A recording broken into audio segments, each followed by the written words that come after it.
Welcome to the Dance Studio Empire podcast, a mix of business strategies, simple tips for studio growth and success, with a touch of inspiration, motivation, plus raw and honest conversations to ensure you are building your studio empire. I'm your host, Jen Dalton, studio owner for 30 years, dance business coach, and author of the book Teaching Dance Beyond the Steps. My business philosophy is creativity is our superpower, and I believe we all have the means and ability to infiltrate this into our studio. Just sometimes we can get too busy, distracted, or overwhelmed to see that. And so this is exactly what I am here to help you do. Okay then, let's do this. Hit that subscribe button, sit back and relax. Now let's get ready to build your dance studio empire.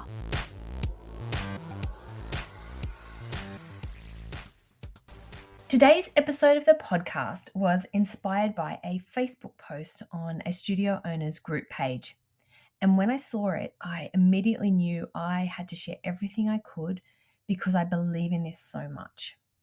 The post read, "Mid-year concert advice. New studio owner, first attempt at a mid-year concert. What were your best wins, financial, organizational, and fun-wise that you do with your mid-year shows?" Now, I know there are a lot of studios who already run a mid-year concert, but I thought maybe I could offer a few different ideas that may help you. Because doing a mid-year concert was one of the most positive and lucrative things I ever introduced in my studio. Now, I've just checked and can confirm that I started running mid-year concerts 10 years ago.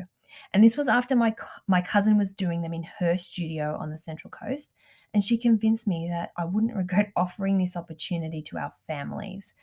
And boy, was she right. There are so many benefits for not only you as the studio owner, but also for your dancers and parents, as well as the growth of your studio. However, over the past 10 years, I've adopted an easy to follow formula to making the planning, the setup, and the running as simple as possible. Because let's be honest, we have enough going on. First thing, I ensure that there's differences between our mid-year and our end-of-year concerts. And I'll go into all of that in a minute. I'm also very strategic with ensuring that this is another studio growth tool. And I'll also go into more detail about that for you as well. And finally, before we get started, I'd like you to remember I'm very aware of my studio values and expectations for my families. So the advice you take from this needs to align with your values, missions, and the promises you make to your families. Okay, so with that in mind, let's get into it. So I want to start with the differences. The first thing I do, I give it a different name. So I call our mid-year a showcase and I call our end of year a concert. And the reason for this is that it just simply helps the parents identify that there are differences in the two. We offer lower ticket prices. Now, pricing can be tricky and is a question that's often asked by studio owners. But there are so many factors involved in your pricing structure. But just to help you out, if you do find it helpful and keeping with transparency, I'm happy to let you know the price for our showcase tickets are $20 for adults and $8 for children. Now, a child for us is 4 years to 18 years. So anyone 3 and under, they're free. Now, our end of year tickets, they're generally about $35.50 for an adult and $16.50 for a child. However, I do reconfirm and tweak this as we get closer to the concert, and I can have a look at our expected expenses. Now, for our showcase, I actually design and order our tickets online. Now, I use a company called Event Groove. They are fantastic. They're professional. They are quick. There's lots of templates, and it makes the process very easy. I also find this really cost effective. So it's another way that we're able to save money. For our mid-year, we sell tickets from our studio and not through a third-party company. I also give parents the option who don't come into the studio when they drop their children off to write their ticket requirements on an envelope with the money included, and then they hand it to the staff. The staff put the tickets inside the envelope and hand it back to the child when they finish class. Now, a nice bonus from this, which was actually unexpected, is in often cases they'll put cash in the envelope. So again, it's a saving for you on credit card and merchant fees. Tickets for our mid-year aren't allocated. So it's first in, best dressed on the day of the showcase. Now, this creates a sense of urgency and excitement on the day. People turn up, they line up outside the auditorium, they're excited, they're all trying to get the front center seats, even though you can see great from wherever you see it. But it really does expel this excitement and energy, which is felt by our dancers. Now, opposite to that, our end of year tickets are sold off a floor plan, so via a third party company. And so this gives an urgency at the time tickets go on sale. So I set the time for the tickets to go on sale at 6 a.m. And we have families who literally set their alarms. They set up multiple devices to ensure they get the tickets they want. Now, I love this, but I just wanted to show you that there are some differences that I do put in. I put in that sense of urgency is different for our mid-year and our end of year. All right, number 6, there are no costumes for our showcase. We do it all in full studio uniform. Now, the benefit with this is that it keeps the cost down for our parents, so it's less costumes money that they have to find, but it also ensures everyone needs to have or get uniform to participate. So, especially if you sell it yourself, well, there's another bonus with last minute money hitting your bank account. Plus, everyone's up to date with the uniform requirements for classes, which is always a great thing for us as teachers.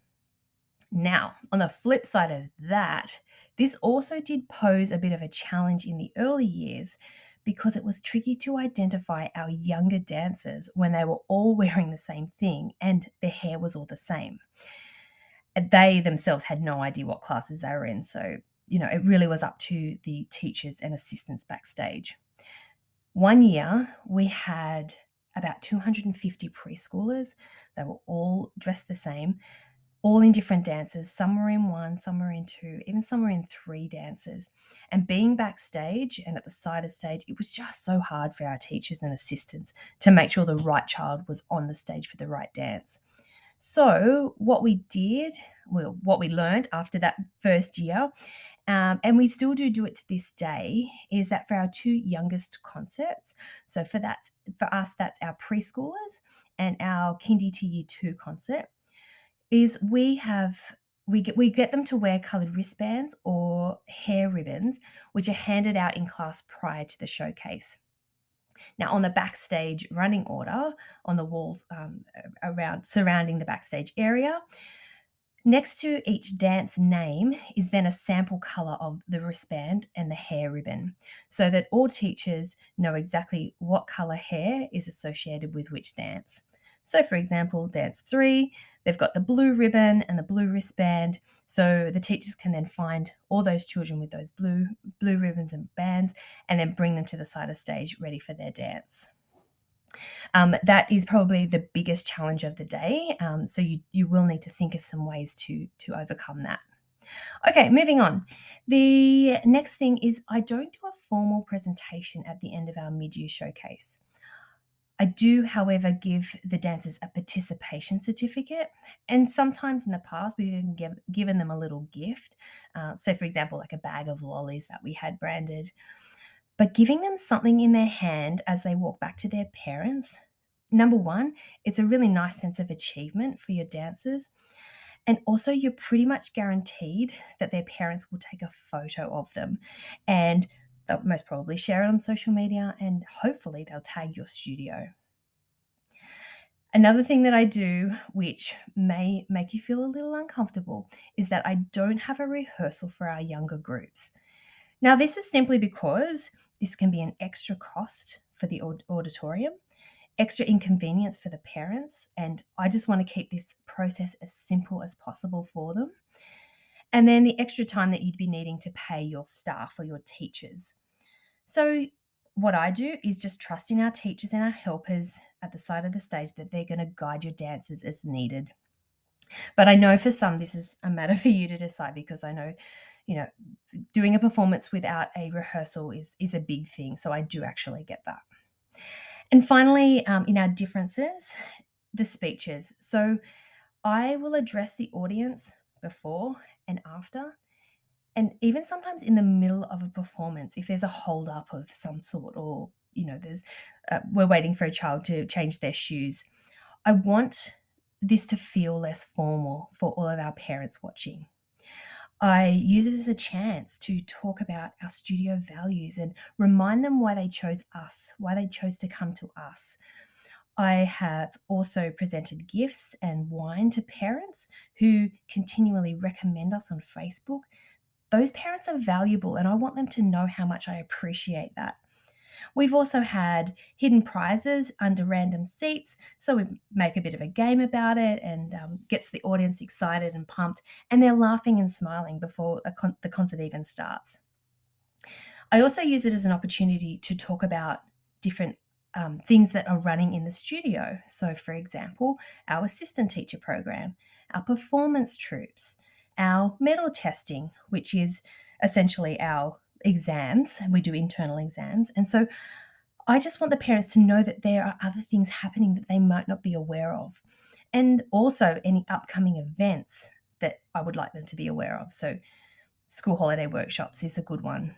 Usually we're 4 weeks out from school holidays, and we plan to run one in those following holidays. So it's a great time for me to tell them about them and get them excited, and say, if you want to register, head up to the back, go and see Natalie at the desk, and she'll take your details, and you can register right now.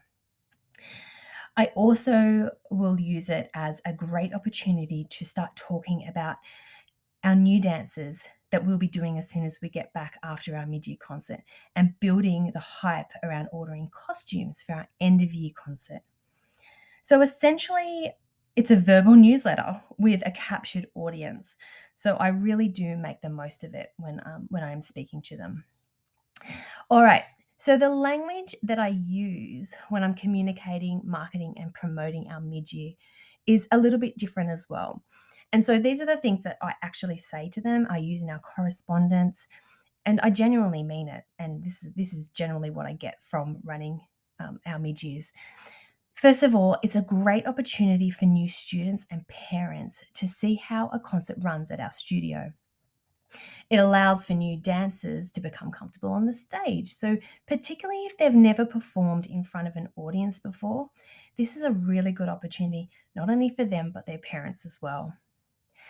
I make it all about the dancer and getting them confident to perform.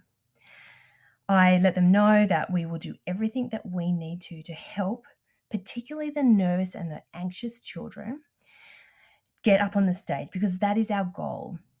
And I will say to the parents, even if this means you need to get up on stage with them, we'll do whatever we need to. Just on a side note, when I do say that, in 10 years, that's actually never happened. We've never needed a parent on stage. But sometimes a parent needs to actually hear that for their own reassurance. And I also remind them that there is no need to feel overwhelmed. Everything will be explained as the day proceeds, as long as they know when to turn up at the right time, the right place, wearing the right thing. We will take care of them and their dancer. So it really is about trust and reassurance, particularly for those newer parents and the dancers. And it's less about the performance. And I know that could be hard to hear for those perfectionists among us. I really do get that. Another tip is, when I'm addressing the audience, I will talk about the benefits of dance and performance, specifically the showcase that they're about to watch, and how it's a whole lot more than just getting up on stage and displaying the routines. I talk about how it focuses on building confidence, the young leadership opportunity that it gives to our intermediate and senior students, plus responsibility and resilience, all the things that make up this day. And it really does go down a treat, because in most cases, this is what is important to a parent. Okay, benefits. So there are many benefits in running a mid-year concert. The first one is retention. Now, timing your mid-year can be very valuable for you. I hold ours in the middle of term 2. So come the Monday after the concert, it's just business as usual. classes continue like normal, and there's just an exciting new dance to start and the talk about the end of year concert. I feel sometimes people see a concert or a mid-year as a good time to transition out and try another sport. But, and I know this from experience, they are more inclined to continue if it's held mid-year, as they've already paid for the term fees. And then once they're back in class with that momentum of starting the new dance and the costume prep, it can really hype and pump the dancers up. Just getting them excited for that end of year. So it doesn't even enter their head to leave. That is a big benefit of when you run your mid-year concert. Second thing is increased enrollments. So holding your mid-year showcase will allow your families and your dancers to see what you have on offer. At your studio, they might take up more styles. They might see something that's suitable for a sibling or a friend. It really is just a fantastic opportunity for people to see different things that you have on offer in your studio.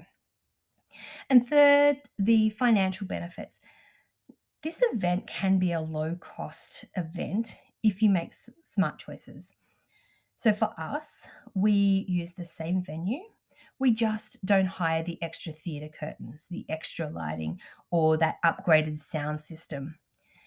By selling our own tickets from the studio, we save on having to pay out that fee or the percentage to the third-party company, which is also another reason why I can charge less for the tickets. We choose to run a canteen, and apart from being a convenient option for our dancers and our parents, if you buy smart, you can make a nice profit from that too. There is an increase in uniform and shoe sales because they need it to participate in the showcase. So this is a particularly financial benefit if you sell your own uniform and shoes from your studio. And we also will have uniform and certain seasonal stock available at the back of the auditorium. So for example, it's usually cold when we hold our mid-year showcase, so it's a great time to let everyone know that we have our winter hoodies available. And a lot of times a grandparent will see the hoodie and want to buy it for their grandchild, particularly if it is a cold day. And finally, the biggest benefit is we always have an increase in enrollments or class payments after our mid-year, and this leading to the financial flow and effect from that. All right, finally, the best part about running a mid-year is the feedback and the testimonials from happy parents. So hopefully your concert is amazing. Of course it is. What am I talking about? Even if you get that one person who feels the need to share their opinion, thank them, take it on board if it's appropriate, but don't focus on that. Focus on the 99 other messages, emails, posts about how wonderful the experience was for their dancers. Parents are going to share on social media that this is free advertising for you. They're going to tell their friends because they just feel so proud to have seen their child get up on the stage. You can use your mid-year as an example or comparison to the end of year. So in your communications with families, if you need to. And generally, there is going to be less questions about your end of year concert when they start receiving the notes and all the details about it, because they now have an understanding of how it runs, and most importantly, the value that their dancer receives from it. And that, my friends, is priceless. Okay, I want to finish off by saying keep it simple. There is no need to overcomplicate or make this a stressful event for you as a studio owner. Just make the lists, reprint them, and be guided by them each year. It's actually really similar to what you need to do for your main concert. There's just a lot less expectation and pressure from your parents. And so for me, in some ways, I actually prefer running the showcase. To anyone who chooses to give it a go, I really wish you well, and I would love to hear how it works out for you. So please do send me a DM on Instagram and let me know at Dance Teacher Central. Also, don't forget you can book in for a one-on-one chat with me if you do have any questions or you want to chat specifically about running a mid-year concert for you and just how it would work for you specifically. I will leave the links to that if you want to book in. I'll leave them in the show notes below. All right. Well, I hope this episode has been valuable for you. And until next week, keep focused, keep smiling, and keep building your dance studio empire. Thank you for listening to this episode of Dance Studio Empire. If you enjoyed it, please share it on your stories on Instagram and be sure to tag me at Dance Teacher Central so I can say thank you. And if you really want to support me and the show, I'd absolutely love for you to leave a rating or review. For all the latest from me, you can follow me at Dance Teacher Central on Instagram and Facebook. Be sure to tune in next week for more strategies and tips to ensure you are building your dance studio empire.